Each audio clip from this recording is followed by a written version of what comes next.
Dodge City has a Beeson Avenue and a Beeson School. This name stems from one of Dodge City's early citizens. Chalkley Chalk Beeson was born in Salem, Ohio on April 24, 1848.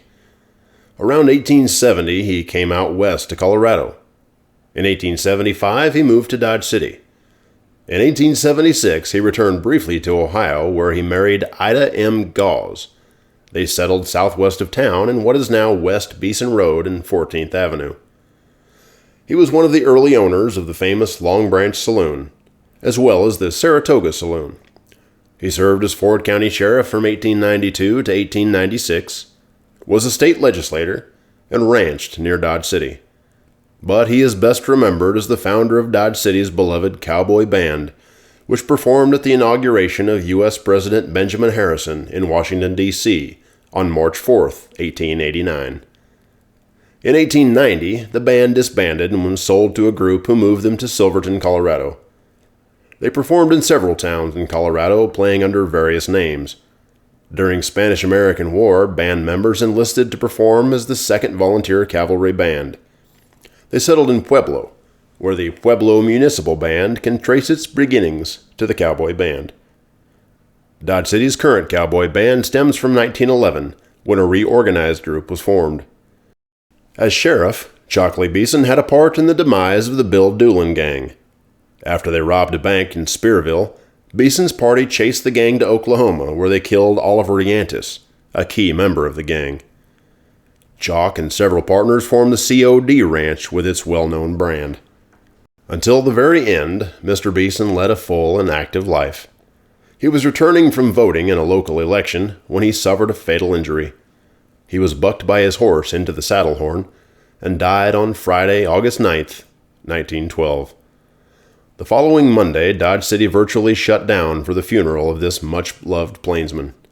He was 64 years old and left behind his mother, his wife, and 2 sons, Merritt and Otero. Both Chalkley and Merritt were avid collectors. Merritt opened the Beeson Museum in the basement of his home in South Dodge.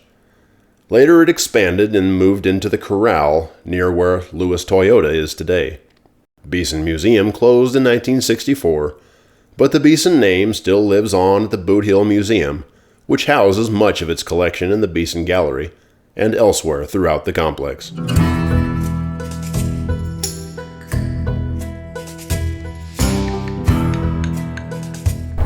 You know, of all the characters in Dodge City, and I'm talking Wyatt Earp, Bat Masterson, Bill Tilghman, Bassett, those individuals being considered, I feel like Chalkley Beeson probably my favorite entrepreneur character of Dodge City's history.